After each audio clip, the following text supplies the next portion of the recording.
Adom TV so Adom TV so bejonju medie so dia o kensi on sempai sa ken no pensu ja medindi Enoch Kwasi Wolanyo Wallace akudi catch bakope the only nomenclature the professor's degree in sports the Al-Regina Wallace the nation's presenter and mesin kunya ekono quantum credence maudo en sa ken no penso e wo Ghana kudim ejao she no so mam se nyuma kunya miensa omna bom skadwete men no pe den komo no 18 ba 1xbet I've always told you that betting is better than sakawa bet the hintasimo we chin say utwa no before na din befu twa no kuma bia odi no kuma sa no manu tipo modern da say abusua e dia asase bia ejao ska ko bi na shempa se obetia tebiri akonane na wakoton benye sika de keto akogye kese na boa emaniema etian kwedi ama 1xbet ema boys etimi di bronya ne bruta new year so 1xbet ede mo agima eno anamom financial freedom ene chairman magai ema ne hwese ne mesiko so a 1xbet amomanya fahodie bomodian da se ozo betwa 1xbet ne mum bet di wa eya wani betia puruzu ebe kokko wadwene betia bomuti betia hyehye ntimsrew eya na de adwene kakra etian saton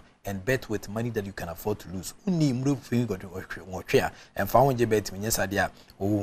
waso betia hye e won hyehye wodo a wode 10 times so je fast semester edo tetahwe infections edo syphilis candidiasis white fever na so de po a ana ache wan set me ka je fasa ebo aprapra wahrawa no mebo ho ema ultimate nchireche for ni chirim herbal shops ne pharmaceutical shops ne mu sabitimi aka je fast semester edo yi na no kwesida no pa pani behwe waso de man for the one dance here ba omsi holy je fast can save bomodin da se won sabitimi aka bitia boa ema niam etian kwedi ama sedimo gel and roll on your ultimate pain relieving gel you can do ba ko yi yawdie fu apampa so be pimo na sifri ho a sedimo gel and roll on kwa shama no market man so nya na ho sabitimi aka se wo to na odi akoye ho anase utu di akoton so no obetia friend 0208219129 na one sedimo gel and roll on yenhwehwe komo yenhwemo a ema niama entimi yimfama madama wom na etechira bomene no pensede nkomo odo ensa kama wo kensim no etimi ejao yenhya semfafi English Premier League ene twaliti afense EPL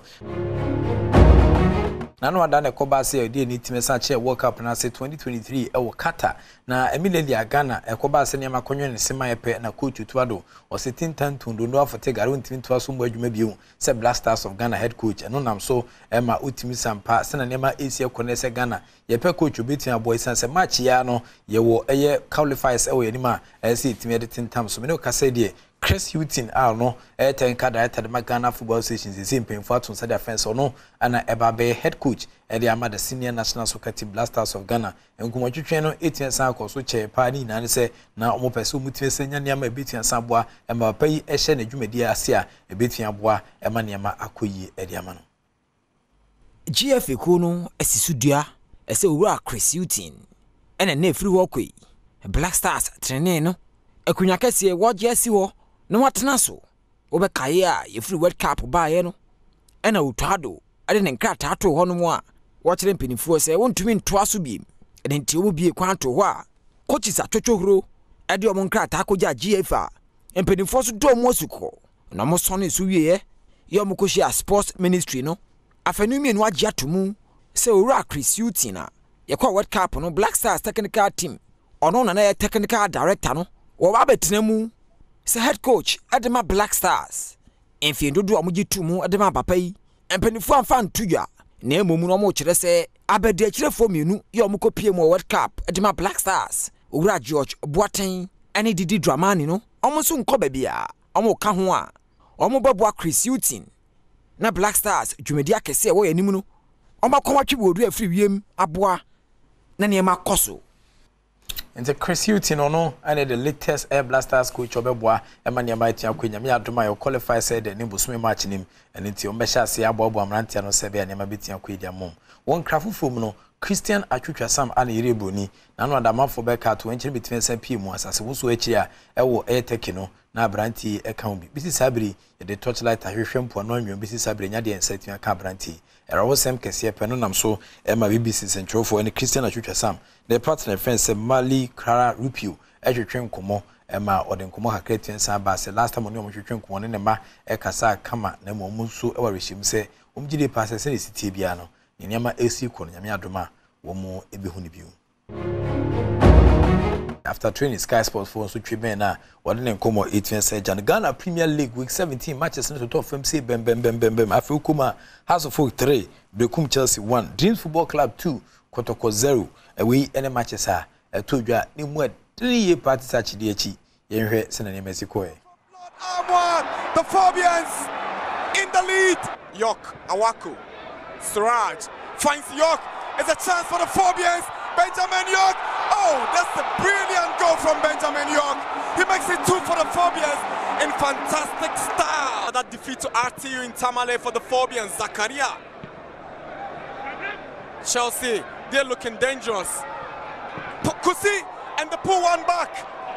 Pandros Kusi has pulled one back for Brecum Chelsea. It's 2-1 and it's game on. Harris Clinton. That's what to still hang on. Now he sends a cross to the near post and it's a third goal for the Fabians. Victor Edu makes it 3 for Hatzabok. Good connection from Edu. Has 3, Chelsea 1. Daniel Laye whistles and the Fabians are victors. Hatzabok have beaten Brecum Chelsea by 3 goals to 1. Remarkable victory for the Fabians.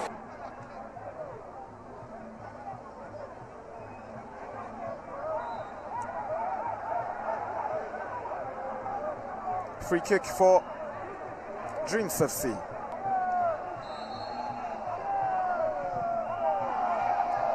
This should be the opening goal and Dreams FC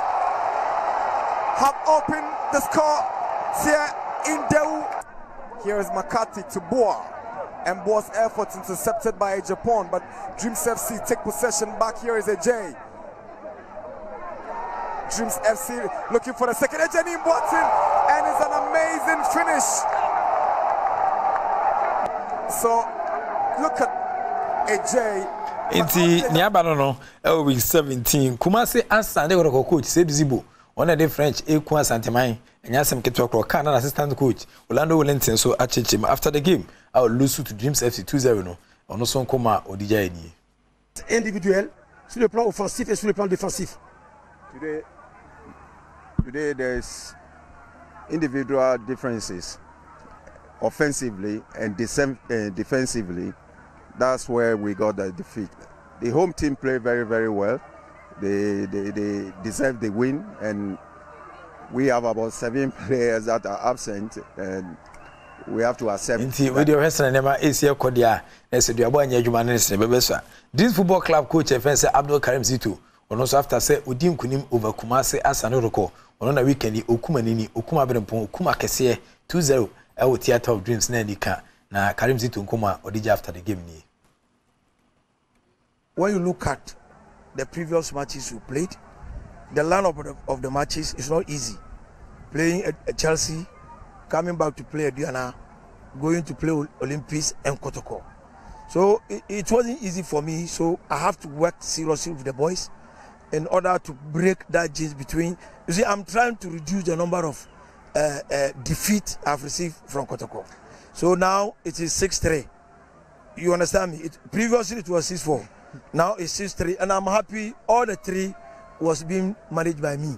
together.